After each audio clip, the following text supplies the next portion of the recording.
Everybody, welcome to the August 18th, 2025 Committee of the Whole meeting. In compliance with the Open Meetings Act, a current copy of this act is available at this meeting. Madam Clerk, will you please call roll? Alarcon. Here. Barr. Here. Hemer. Here. Jablonski. Here. Lopez. Here. Polensky. Here. Roth. Here. Schilling. Here. Council President Jablonski, the roll has been called. Thank you, Madam Clerk. We have a presentation by 1x2 Architecture on Girard Park concession and restroom building. Welcome.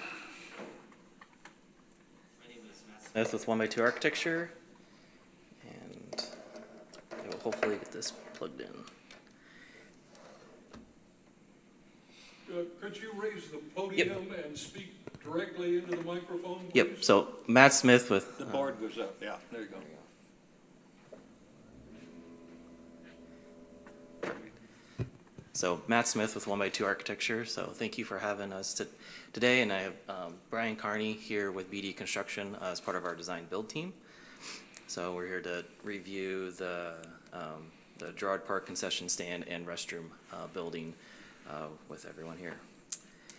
So just a high level, our project team, so design build team, Brian and Kevin with BD, myself and my business partner Bruce Yoder with 1x2. We have a consultant team of Morrissey Engineering, Lang Structural, RW for civil, and then Confluence for landscape.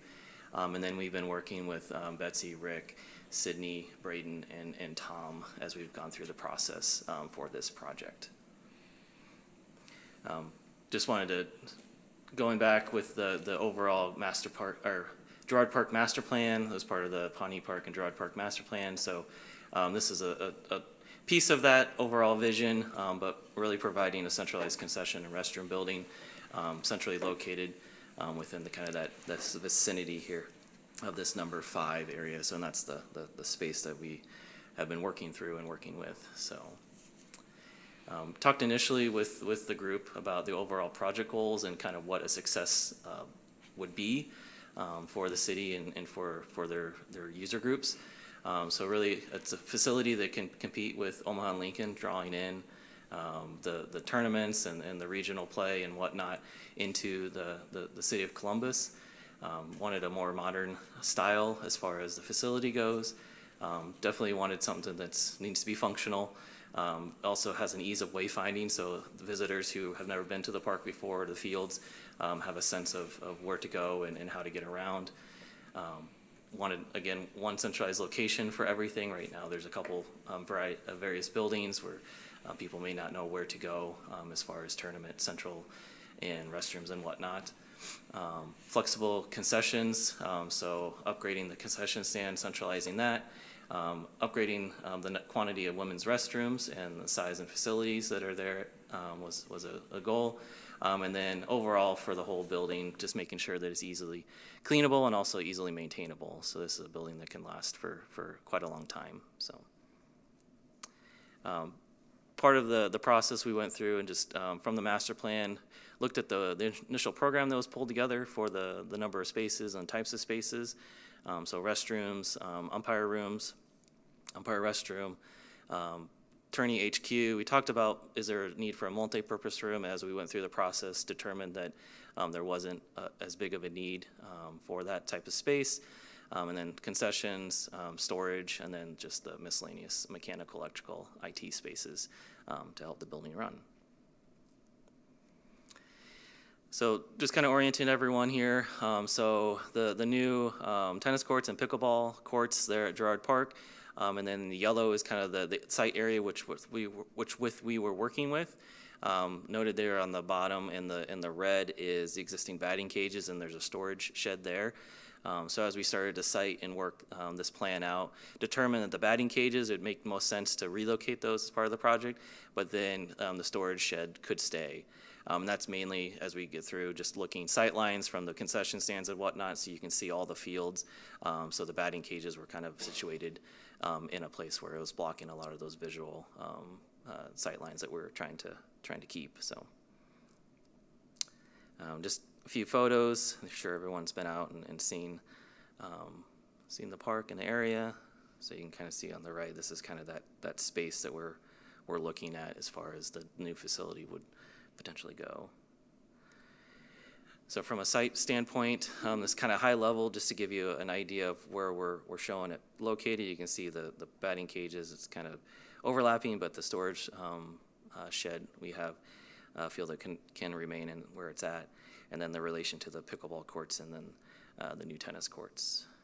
And then zooming in a little bit on the site plan. So just high level, and we'll go through this in the floor plan, but trying to provide an entry that is very discernible, a place that everyone who comes, whether it's their first time or 15th time, knows where the kind of the main place to go. They can find field maps, they can go from there, and then be able to go to whatever field or amenity they're using at the park. It's centrally located, so it can provide the easy access from the north fields and the south fields for restroom access, as well as concession stands. So, and then we have a variety of landscaping and kind of improvements to the site and whatnot, circulation around the building, and mainly to the front area of the building towards the parking lot. From a floor plan standpoint, we've oriented it to where everything was kind of really rotated around the concession stand. That's the thing that's going to be staffed majority of the time, and that's the place where they really wanted to be able to have that visual direction to the north and south fields, as well as back towards the pickleball and tennis courts. So that protrudes out a little bit on the facility, and as we show you a couple 3D views, it also stands out. So the majority of the people who are looking for that concession stand versus the restroom stand, they have clearly identifiable and can easily find those types of amenities that they're looking for within the building. Within the building and the program I mentioned earlier, we have the Tourney HQ and the UMP rooms towards the front, close to each other, so those two types of uses can work together. And then we have around the corner, kind of pulling the restrooms away from the concessions just to ease congestion. Around the building, we have the main restrooms, women's on the left and men's on the right. And then we have a centralized entry point with an overhead coiling door, so that it can be rolled up when they're in use, and then they can be rolled down when they're not in use for safety and security purposes. And then on the back side here, will be a storage area for the park and the users and the city to be able to use, as well as a mechanical room listed there. And then you can see the dash line, so we have some covered overhang here, so we have some shaded areas for people to get out of the heat and whatnot when they're there at Girard all day watching kiddos play softball or baseball, or themselves playing softball or baseball, so, or using the other court facilities. High level, we've gone through with the group to choose an interior material palette. It's pretty standard. Pretty much all of our interior walls are going to be standard CMU, just for durability's sake, cleanability, and whatnot. We have some cabinets and casework in the concession stand, but for the most part, everything here is very durable and easily maintainable on the interior. And then on the exterior, we worked through a couple different potential options and landed at something that we wanted to really tie into what's there in the existing park. So really making sure that this thing blended with the other buildings and facilities that are there. So everything there has the green standing seam metal roof. So you'll see in the images here in a second that we've incorporated that to tie everything together. And then the same rock face CMU that's being used out there as well, we're proposing to have here. And then we have just some variety of different kind of accent paint colors just for doors and whatnot. So, and just some elevations here, you can start to see how the concession stand is emphasized and kind of broken out from the rest of the form of the building itself. Proposing a signage application here that faces towards the parking lot, so people immediately know that they're at the right place when they're trying to find between all the parks here in Columbus.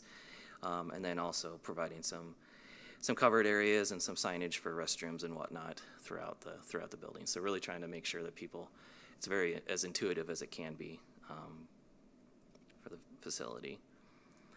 So here's an exterior perspective of as you approach the building from the parking lot side.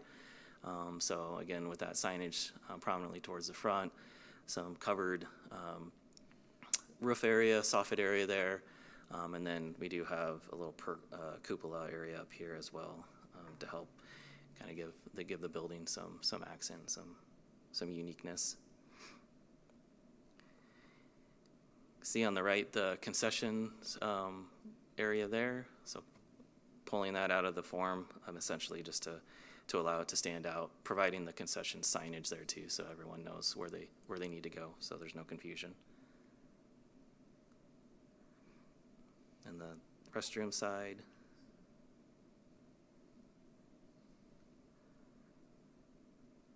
And then there's the other view as you're looking from essentially the pickleball courts back towards the new building.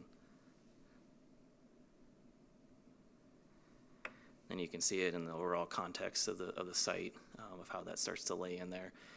Keeping the existing fence for the parking lot where it's at, but just tying that into the newer sidewalks that were put in as part of the tennis court pickleball improvements, and then continuing with that towards the parking lot. So everything starts to tie together. And then one last view looking northeast. And then looking through some branding and color as it gets to night, being able to emphasize the facility and make it really the centerpiece, and that original goal of making it wanted to really compete with the facilities that are going up in the larger communities of Omaha and Lincoln. So.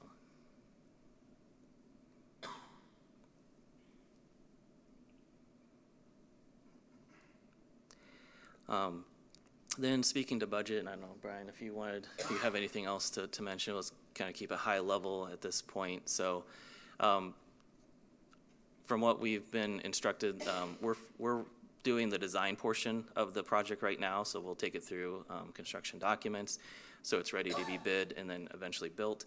The intent is further on, I believe next year, looking at funding and different grant sources and whatnot, to be able to potentially bid and then fund and construct eventually this project in 2026, at least start the process of that.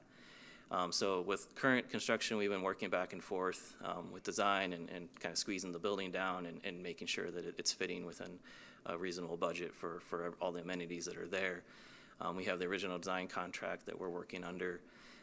Noted there, the construction budget of a little over $1.3 million included on that. And then we have an escalation number put on there, just anticipating a year's worth of escalation at 3.5%.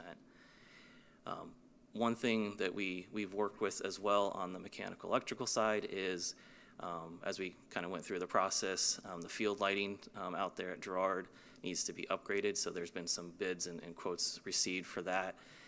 So we're understanding that needs to be upgraded. So along with that, there's also a control side in the new building that we want to have. So all the controls can be controlled centrally from one building. Right now, every single field has its own kind of switch. So really condensing that and making it safe, and also just the controllability of whoever's out there. They can turn on a light if they need to, or turn it off if the field's not being used in that sense. So that's a separate kind of line item, but it also somewhat ties back into our facility as well. So propose that all those can be eventually combined, since you'll be able to save on electrical subcontractors, one sub, one mobilization. There's a lot of savings to be able to combine those separate efforts, and the coordination on our end isn't a big thing. So that's where we have, and once you add all that up, it's about $1.9 million for everything that we've shown today, and that also includes upgrading the six fields with to LED lights, because I believe they have some issues being able to get the parts and pieces for the existing lights that are there. So. And then here's just a kind of line item by line item breakdown of that construction budget.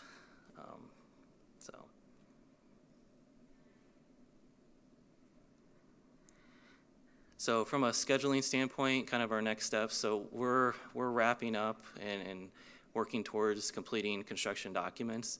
Now, with it not being constructed and bid really till next year. We have some time to adjust things if we need to, but internally, we want to make sure that we get everything to like 100% on our end, because in a year, everyone just forgets everything, and we try to try to figure out where we were. So the further we can take it, the better it's going to be. But if there are things that come up, who knows what happens from a year from now, we can make adjustments and adjust from there. So that's kind of on the design side of things.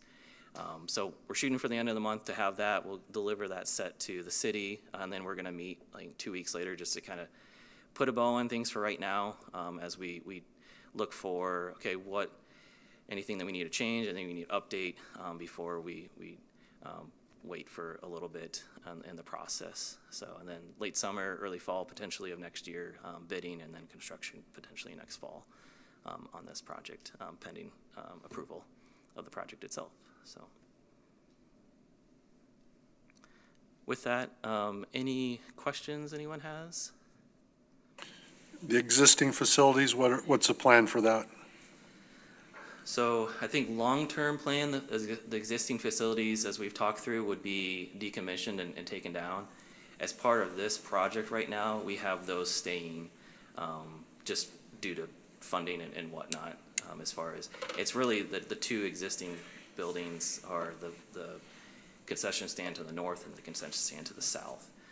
So ultimately, I think the overall goal is to combine and collate and have one centralized concession building, so. Did you look at possibly using those facilities for storage? We didn't really dive a whole lot into those facilities, but they certainly could be used for storage. Restrooms could be kind of decommissioned, and you can use the excess for storage. Because the one further to the north, doesn't it have a little bit of a pavilion area where there's some shade? Yep, it does. Will that stay? That is a storage building, that's not the concession stand. But So that will That stay. facility Yeah, that will one- stay. Yeah, Okay. that one does, sorry. Thank you. That one does It's stay. been a while since my softball career, and so I'm not real sure Yep. everything Yeah, that's the going on. intent future is that one will stay, the concession to the south, and then Okay. call it the big main Yeah. building to the north Okay. would be eventually. But as part of this project, we are backfeeding the fiber data lines, so they'll be able to still be operational until that day comes when they're taken offline. So. Okay. You mentioned you're going to move the batting or the pitching cages, practice areas. Is that part of this included? I mean, it was in the, It's not in this price, no. It's not. That would be separate. Mhm. okay. Any other questions? Yes. The estimate for the construction of the building is how many dollars per square foot? So, I'll have And to- then second question, while you're thinking about that, the cupola that's on top of the building, Yes. how does that add to the functionality of the building and being able to use it as a restroom and concession area? So that goes back to the cupola first goes back to one of the main goals of really trying to make the building be something that is distinctive and stands out. One of the first things is bringing in these tournaments and competing with what's being done in Omaha and Lincoln as far as these types of facilities and park facilities in general go. So we felt that was a unique element to it. That was on our chopping block. So again, if these things need to go through, we can talk through, but we felt that it was an important piece How much money are we talking about? for that one. $100,000, $200,000? We have to get back to you on exactly how much that would be, that element is.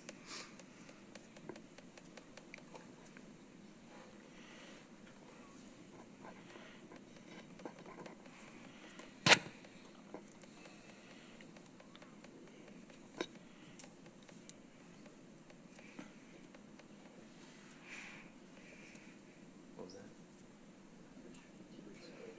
Oh, yeah, sorry.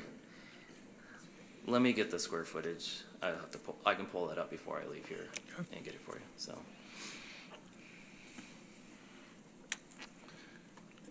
Anything else? I just had two questions. General, you got a 3.5 escalator in today's world, is that real? Like to Brian. I mean, and maybe it's a guess for any of us, Brian, I don't know. Historically, for construction, that falls the path that's been on the list. Historically. Okay, good.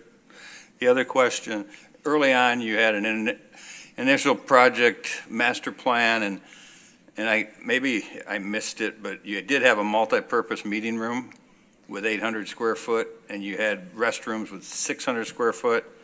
In my lifetime, I've never seen overbuilt restrooms, and I've seen meeting rooms sit empty a lot of times. Yeah. I think we would want to put as many square foot into restrooms and as minimal square foot into meeting rooms. We cut the meeting room. Yeah. Oh, not a okay, problem. well, Meeting, yeah. I said I might have missed it, but Yep. okay, I Yep, mean. no, that was okay. our, as we were going through, trying to make this thing, to a budget, we felt, what we all Okay. felt was good, we took that out.